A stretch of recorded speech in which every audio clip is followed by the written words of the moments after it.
Earth. That backwater mudball. Warlord Varnak guffawed, tipping back his toxin-infused goblet. Their defense systems are antique. Their warships? Decorative. Their people? Soft. This will be over by lunchtime. It was 11:45 a.m. Earth. Earth? That backwater mudball. Warlord Varnak's laughter rattled across the command deck of the Gravehowl, loud and arrogant. Their defense systems are antique. Their warships? Decorative. Their people? Soft. This will be over by lunchtime. It was 11:45 a.m. Earth Standard Time. The Gravehowl hovered just outside Earth's orbit, cloaked in the confidence of a fleet that had never known defeat. Behind it, hundreds of Kravul dreadnoughts shimmered in tight formation, battle-ready, weapons live, their hulls reflecting the sun like a wall of teeth. Commander Tolvac, a four-eyed task diplomat, flinched at the Warlord's volume. Warlord Varnak, with respect. Earth has been isolated for a reason. No records. No alliances. And yet no one has successfully landed in over a century. Varnak waved a hand dismissively. Superstition. Primitive species hiding in the dark hoping no one notices. Or, Tolvac added carefully, they're hiding because they want to be found, on their terms. The Warlord leaned forward, armored claws tapping against the steel armrest of his throne-like chair. Do you fear them? I respect anomalies, Tolvac replied. Then let's remove this one. Varnak snapped his claws. Deploy scouts. Make contact. Subdue if necessary. Down on Earth's orbital diplomatic station, Eden's Gate *, Commander Elias Knox watched the incoming blips on his holographic display and poured himself another cup of chamomile tea. His office was quaint. Wood-paneled walls, real wood, not synth, soft jazz playing from an old Earth record, and a live bonsai tree perched near the window. The whole place screamed non-threatening bureaucrat, which was exactly the point. Darla, he called out. A digital shimmer coalesced into a smiling woman made of soft light, his assistant AI. Yes, Commander? Guests incoming. Let's prepare the polite room. The one with the tea, or the one with the sedative air vents? Both. 12 Kravul scouts touched down on Eden's Gate. They were met not with hostility, but hors d'oeuvres. Elias stood waiting in a tailored gray suit, tie slightly loosened, sleeves rolled just enough to look relaxed, but not unprofessional. He looked like a man more ready to audit your taxes than incinerate your warships. Gentle beings, he greeted with a disarming smile. Welcome to Earth's hospitality platform. I'm Commander Elias Knox. I'll be your liaison, target, or diplomat, whichever suits your objectives today. The Kravul squad leader, armored and towering, scanned him slowly. You are the highest-ranking official here? I am, Elias replied. Unless you consider Darla. She once beat me at chess. Unarmed. Alone. No guards, the Kravul noted. Odd. Earth believes in trust. Until it's misplaced. The squad leader's translator word. We expected resistance.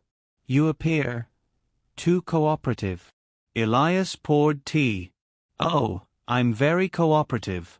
Especially when people ask the right questions. Back aboard the Gravehowl, Varnak watched the feed with a scowl. He mocks us. Tolvac adjusted his collar. He baits us, Warlord. He invites us. That too. Varnak leaned forward. And we accept. Later that Earth evening, the first diplomatic session commenced. Elias sat alone at the negotiation table while Kravul representatives flanked him on either side. Let's begin with your demands, Elias offered, hands folded. The Kravul ambassador barked. Surrender. Total. Immediate. We will annex Earth peacefully, or painfully. Elias raised an eyebrow, as if hearing an odd weather forecast. Ah. Then let's pivot to terms of surrender. The ambassador nodded. Ours, of course. Silence. Elias sipped his tea. Commander, the ambassador growled, we have 300 warships in orbit. We noticed. Gorgeous formation, by the way. Symmetrical, like teeth. Ever wonder why Earth doesn't have a fleet like that? Because you're weak. Because we don't need one. One of the aliens twitched. Threat? No, Elias said warmly. Just an observation. Like how your fleet's comms ping in tight pulse patterns. Makes for a lovely rhythm. Shame how rhythm can become predictable. He stood. Dinner will be served in the mess. Darla made something called buffalo wings. It's not actually buffalo. The alien stared as he exited with a smile. Later, alone in his office, Elias opened a secure line. A mechanical voice answered. Status. Bait accepted, Elias said quietly. They're inside the fence.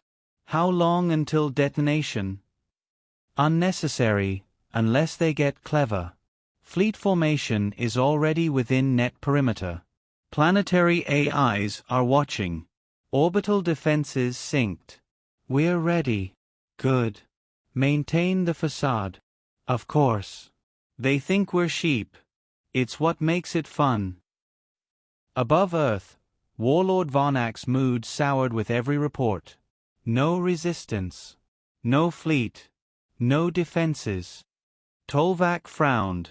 No civilians either. Cities appear operational. Power grids, water, even advertisements running, but the streets are empty. No heat signatures. No life. They're hiding. Or luring. Varnak turned sharply. They are nothing. This is a final insult. They abandoned their planet. Tolvac hesitated. Or they're watching. Back on Eden's Gate, Darla blinked into existence beside Elias, projecting surveillance data. They've deployed additional sensor drones. Expected. They're searching for our fleet. Elias smiled. Let them. A pause. Commander, Darla said, should I prepare the cloaks for disengagement? Not yet. Let them believe a little longer. He stared out the window toward the stars. Let them laugh a little louder, before the silence. Warlord Varnak leaned forward in his command chair, claws gripping the edge as static flickered across the viewing screen. The Earth transmission had ended with another smirk from the human, Elias Knox. That smug expression gnawed at him more than any insult could. Launch the second wave, Varnak snapped. I want boots on the ground. Full scans. Their cities, bunkers, command centers, if they exist. His officers hesitated. Tolvac cleared his throat. Warlord, if I may, the human commander's demeanor is a mask. All politicians wear one. Rip it off. Hard. 3 Krivul landing cruisers detached from the fleet and broke Earth's atmosphere with zero resistance. No missiles. No satellites. Just open skies. Too open. Lieutenant Roche, leader of the scouting squad, kept his triple-barreled weapon aimed low as his boots touched down on what used to be Manhattan. Lights blinked in buildings. Power thrummed beneath his feet. Billboards still looped advertisements. But not a single human. Roche turned slowly. Empty streets. Parked cars. Full coffee cups sitting on tables inside cafes. Newspapers fluttered on sidewalks with today's date. Creepy, muttered one of his subordinates. Quiet, Roche barked. Scan everything. Buildings, air particles, radiation traces. If this is a trap, I want to see the teeth before they bite. But there was no bite. Just eerie stillness. Sir, another scout called. We found something. Roche followed the signal into an underground transit tunnel. Lights flickered to life the moment they entered. It wasn't a bunker. It wasn't a shelter. It was a museum. Holographic projectors lit up on cue, displaying rows of historical battles. Earth's wars. Hundreds of them. Dates. Names. Death tolls. It was a gallery of carnage, perfectly preserved. Real-time recreations showed coordinated assaults, human tactics, psychological warfare, cyber blackouts, subterfuge. Every weapon known to Earth's history. They celebrate this? One Kravul whispered. Rosh said nothing. He stepped up to a display titled, The Siege of Atlas 7. A hologram of a single human squad routing an alien garrison 3 times their size played in looping clarity. Suddenly, the lights dimmed. A calm female voice echoed from the walls. Welcome to the Military History Archive. Would you like to begin the live demonstration? Rosh's finger hovered over his weapon's trigger. Abort. Everyone out. Now. Above Earth, aboard the Grave Howl, alarms blared. Scout ship Bravo 3 has gone dark, reported the comms officer. No comms. No ping. Just silence. Technical failure? Varnak asked. 3 ships don't fail at once. Tolvac stepped forward. Perhaps Earth's defenses are hidden. I see no weapons, Varnak snapped. No orbital guns. No battleships. They lack even planetary shields. Tolvac hesitated. Which begs the question, why are we the ones going missing? Back on Eden's Gate, Elias watched the live feed with one leg crossed over the other, tea cooling on his desk. Darla stood beside him, arms folded. Fleet scans show rising frustration, she noted. Internal comms between Kravul ships show tension. Varnak is losing narrative control. Good, Elias said, eyes locked on the screen. Let the stress spread. Fear thrives in silence. Darla tilted her head. You're enjoying this. I'm enjoying the reveal. The next day, a new shuttle docked with Eden's Gate. This time, not Kravul shock troops, but diplomatic officers. They arrived wearing translation rigs, hands empty, heads lowered, not submissive, just careful. Elias met them with his usual smile. Welcome back. I do hope your previous crew enjoyed the museum. One delegate cleared her throat.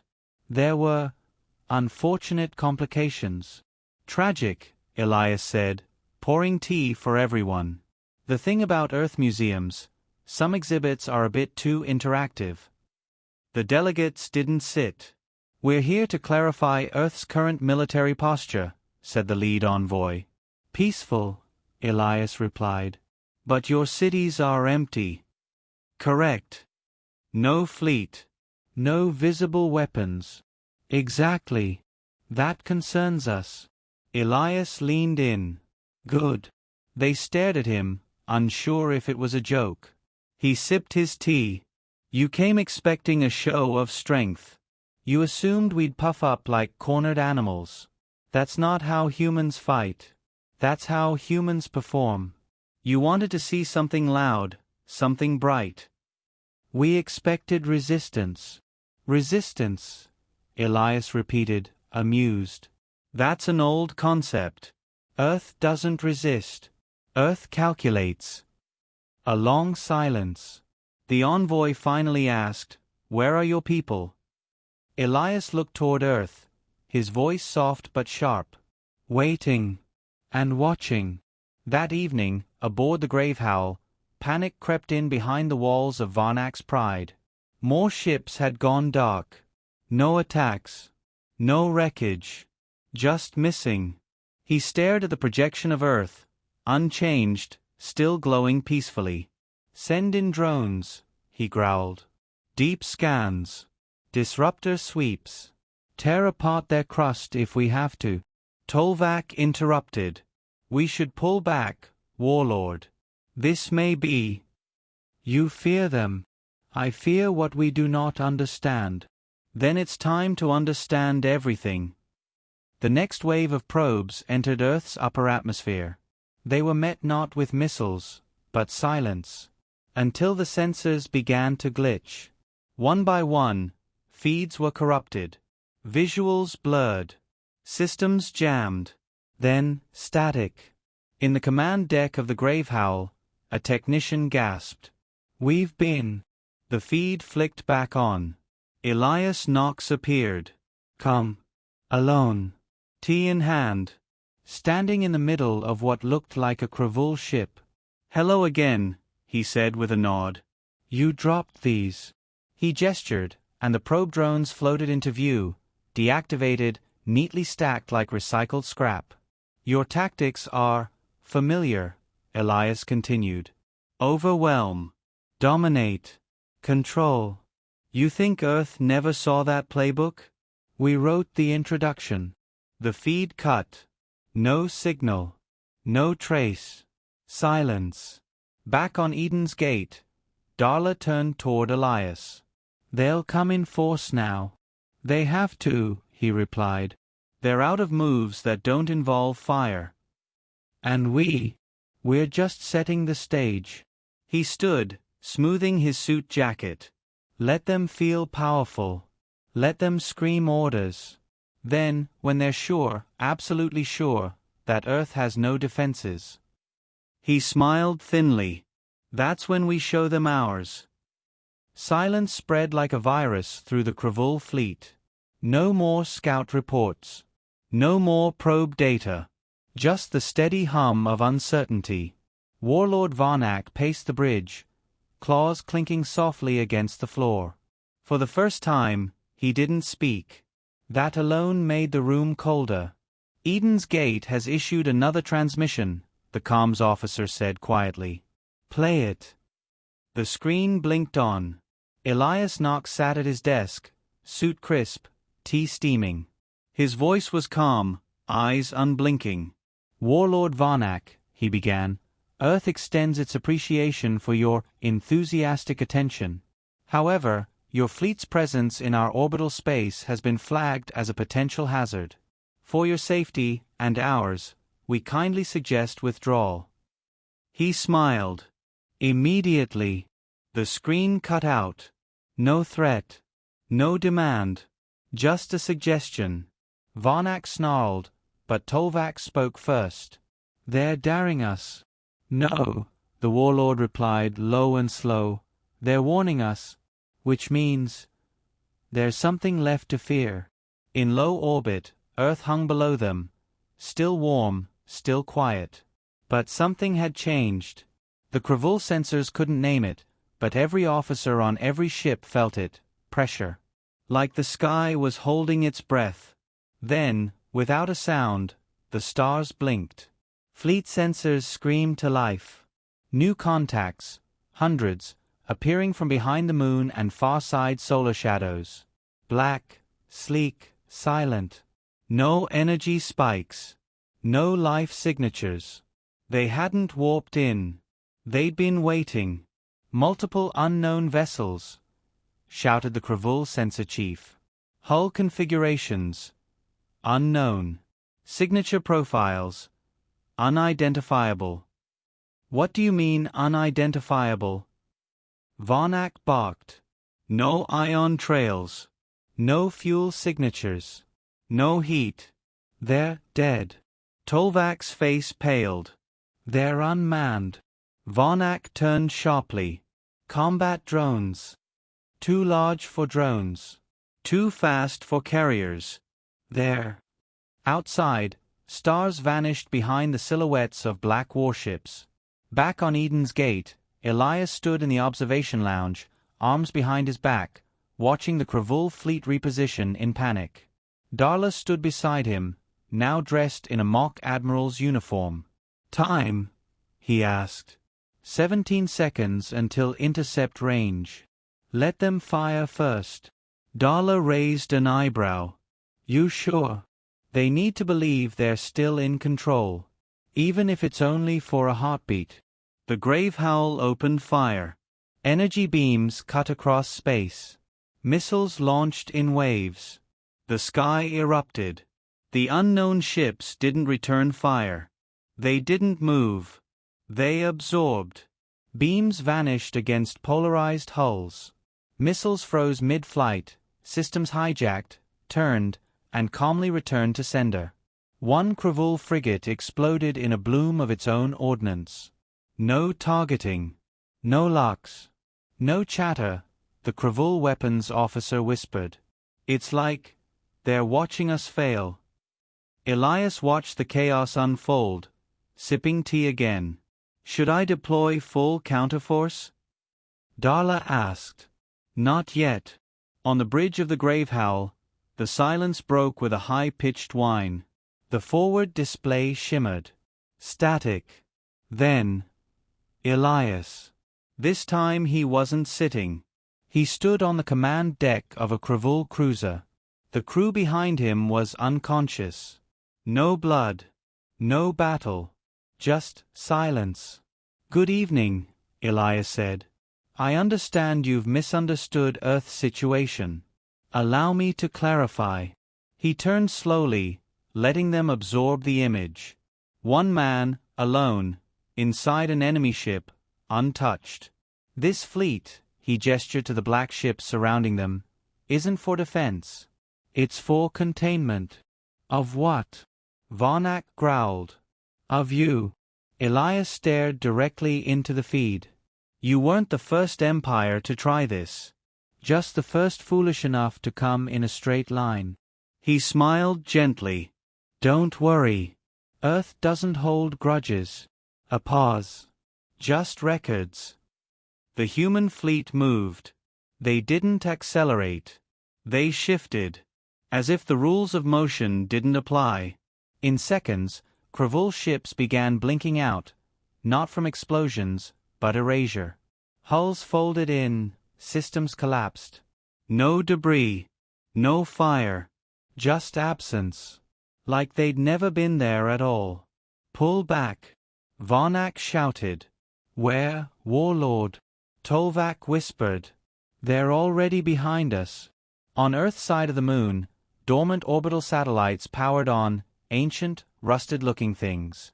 But when they lit up, they revealed a lattice net of gravitic anchors and antimatter sinks.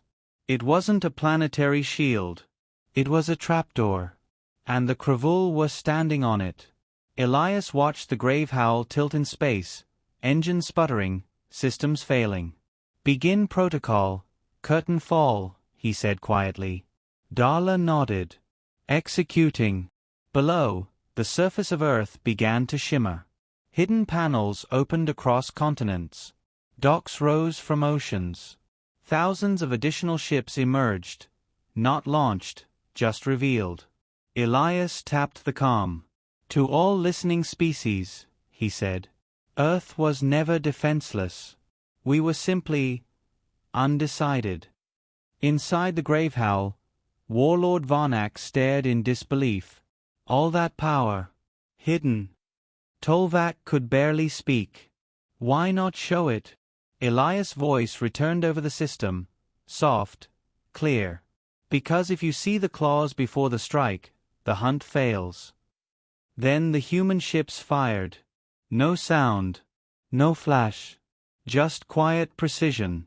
10 Kravul capital ships disappeared in one synchronized breath.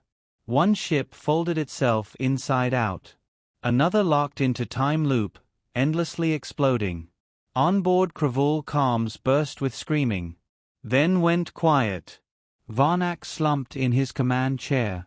We never had a chance. Tolvac exhaled. We never understood them. Back on Eden's Gate, Darla turned to Elias. Remaining enemy vessels? 57, she said. Reduced from 300. Send them an invitation, Elias replied. Survivors get one choice. What should I call it? He smiled faintly. Diplomacy. The few remaining Kravul ships drifted in silent formation, engines cold, weapons powered down. Not by choice, by necessity. Every attempt to retaliate, run, or even scan had triggered precision disruptions. Navigation systems looped, Sensors showed false images, and even time seemed to bend when human ships hovered too close. They weren't surrounded. They were caged. Inside the disabled Gravehowl, Warlord Varnax sat motionless, helmet removed, shoulders heavy. His red eyes were dull now. Rage had left him. Fear remained. "Signal incoming," Tolvac said softly. "From the human flagship." Varnac didn't answer. The feed opened. Elias Knox filled the screen, neatly dressed, hands behind his back, no weapon in sight. "Warlord," Elias said, his voice steady and quiet. "Let's talk." Moments later, Elias boarded the Gravehowl alone. No guards. No armor. Just calm steps through a ruined empire's throne. The Kravul didn't stop him. Some bowed. Not from respect, but recognition. He wasn't a diplomat anymore. He was the victor. Varnac stood as Elias entered the bridge. "I expected a firing squad," the Warlord said bitterly. Elias smiled. "We're not executioners. Not unless we have to be." Tolvac stepped forward. "Then what are you?" Elias walked slowly to the front viewport. Earth glowed peacefully in the distance. Around it, the human fleet moved in synchronized silence. "We're what you forgot existed," Elias said. "The patient kind." "You were never part of the galactic stage," Varnac said. "No," Elias replied, "because the galaxy wasn't ready for us. Or rather, we weren't ready for the galaxy. Until now." Tolvac studied him. "So this wasn't defense. This was strategy." Elias turned. "This was invitation. We needed a fleet stupid enough, loud enough, and arrogant enough to step on a trap without realizing it was bait." Varnac's jaw tightened. "You used us." "Of course," Elias said gently. "And you were spectacular." Back on Eden's Gate, Darla stood at the central console, dozens of alien communications flooding in, empires, federations, neutral species, all asking the same thing. What just happened? She patched a message through to Earth's surface. "Target confirmed. Kravul Empire neutralized. Stage 2 ready." A response came instantly. "Activate outreach protocol. Begin diplomatic reconstructions. Initiate open channels, with control." In a secure chamber aboard the Gravehowl, Elias spoke to Varnac alone. "You see, Earth doesn't want war," he said, pouring himself a drink.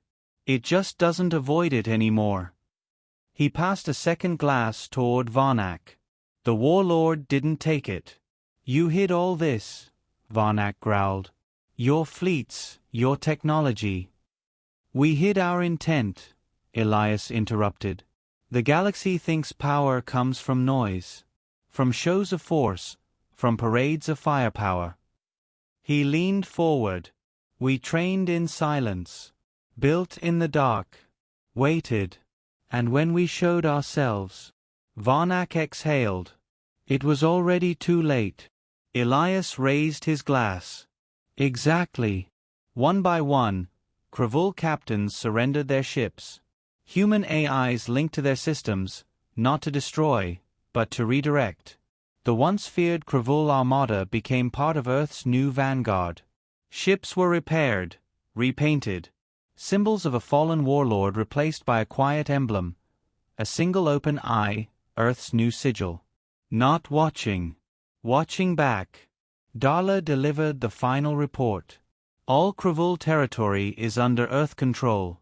Minimal resistance. Civilians comply. Infrastructure intact." Elias reviewed the data.